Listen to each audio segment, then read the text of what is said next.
অসীম জাওয়াত একজন পাইলট। তিনি কিন্তু চাইলে এই চলন্ত বিমান থেকে ঝাঁপ দিয়ে আগে নিজের জীবনটাকে আত্মরক্ষা করতে পারত। যেখানে আগুন লেগেছিল বিমানে, সেখানে যদি বিমানটাকে ল্যান্ড করে তিনি প্যারাশুট দিয়ে নেমে যেত, তাহলে তিনি বেঁচে গেল, অসংখ্য মানুষের জীবন চাইতো। কারণ নিচে বাড়িঘর ছিল। শুধুমাত্র মানুষকে বাঁচানোর জন্য অসীম দেওয়া নিজের জীবনটা দিয়ে দেয়। বিমানটাকে এমন জায়গায় নিয়ে ল্যান্ড করায় যেখানে একটি পুকুর ছিল, একটি গাছপালা ছিল, যেখানে কোনো মানুষ ছিল না। মানুষের কোনো হতাহতর খবর পাওয়া যায়নি, শুধুমাত্র চলে গিয়েছে অসীম জাওয়াত। হ্যাঁ ভাই, গতকাল এরকম একটি ঘটনা ঘটেছে আমাদের বাংলাদেশের মধ্যে, যেটা ঘটার পর থেকে এখন পর্যন্ত প্রত্যেকটা মানুষের হৃদয় আঘাত করেছে। তাকে সবাই স্যালুট জানাচ্ছে সোশ্যাল মিডিয়ার মধ্যে। তিনি এখন রাতারাতি ভাইরাল এবং সবাই তাকে ভালোবাসা জানাচ্ছে, সম্মান জানাচ্ছে। আরে ভাই, এখনকার মানুষটা নিজের জীবন বাঁচানোর জন্য যা খুশি তাই করতে পারে, অন্য মানুষের কথা একবারও ভাবে না। অসীম জাওয়াতের কিন্তু ভাই সংসার রয়েছে, ছোট ছোট বাচ্চা রয়েছে, একটি বউ রয়েছে, মা বাবা রয়েছে। তাদের কথা একবারও তিনি চিন্তা করেনি। তিনি শুধু চিন্তা করেছে, বিমানটা যদি আমি এই জায়গায় ল্যান্ড করাই তাহলে অসংখ্য মানুষের জীবন যেতে পারে, হতাহতর ঘটনা ঘটতে পারে। যার কারণে বিমানটাকে তিনি এমন জায়গায় ফেলেছে যেখানে কোনো মানুষ ছিল না। আর এই জন্য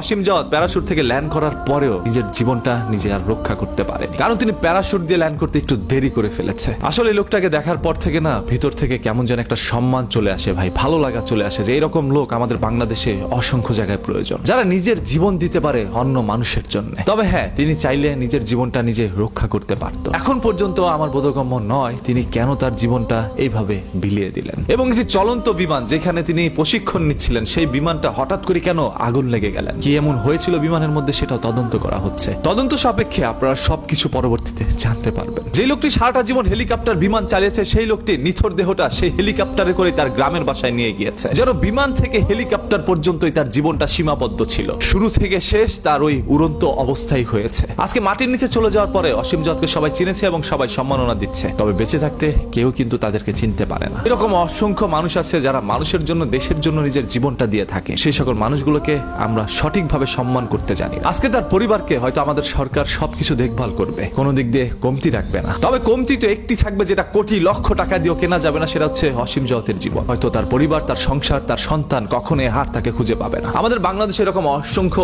অসীম জাওয়াত রয়েছে, যারা জীবনকে বাজি রেখে বিমানটাকে ফ্লাই করে এই মুক্ত আকাশে, যারা দেশের জন্য, মানুষের জন্য প্রতিনিয়ত কাজ করে যাচ্ছে। এদেরকে সঠিক মূল্যায়ন এবং সম্মান করতে হবে। গতকালকের এই ভিডিওটি হয়তো আপনারা অনেকেই দেখেছেন, ফেসবুক বা ইউটিউবের মধ্যে সেটা ভাইরাল হয়ে গিয়েছিল, যেখানে দেখা যাচ্ছিল একটি বিমানের মধ্যে আগুন লেগে যায়। দীর্ঘ সময় যাবৎ সেই বিমানটা আকাশের মধ্যে উঠতে থাকে। আশেপাশের মানুষগুলো সেই বিমানটাকে দেখে ভিডিও করতে থাকে। এক পর্যায়ে সেই বিমানটা লুটে পড়ে যায় মাটির মধ্যে। তবে লুটে পড়ে যাওয়ার কিছুক্ষণ আগে প্যারাশুট থেকে জাম্প করে অসীম জাওয়াত। তবে মাটিতে পড়তে পড়তে কেন তিনি দুনিয়া থেকে চলে গেলেন? তার নিথর দেহটা উদ্ধার করা হয় পানি থেকে। অনেকে গেস করছেন যে পানিতে পড়ে যাওয়ার কারণে প্যারাশুটের যেহেতু সুতোগুলো তার শরীরের মধ্যে ছিল, সেহেতু তিনি আর ওইখান থেকে সাঁতার কেটে আসতে পারে না, তার জীবনটা ওইখানেই চলে যায়। আসল ঘটনাটা কি, আপনারা কতটুকু জেনেছেন, আপনারা কতটুকু জানেন, সেটা একটু কমেন্ট করে জানাবেন। গতকাল যখন অসীম জাওয়াতকে নিয়ে একটু সার্চ করা শুরু করলাম যে আসলে এই লোকটি কে, কি করেছে তিনি সারাটা জীবন, তখন তার অসংখ্য ভিডিও, পিকচার আমার সামনে আসে, যেগুলো দেখার পর শুধু মনে হচ্ছিল এই লোকটি তো নাটক, সিনেমায় অভিনয় করতে পারত। এত সুন্দর সুদর্শন একজন মানুষ পাইলট হয়েছে, পাইলটের মতো এত সুন্দর বড় একটি দায়িত্ব তিনি পেয়েছেন। একজন পাইলট শুধুমাত্র নিজের জন্য কাজ করে না, একজন পাইলট দেশের জন্য কাজ করে। এবং তিনি বিমান বাহিনীর একজন সদস্য,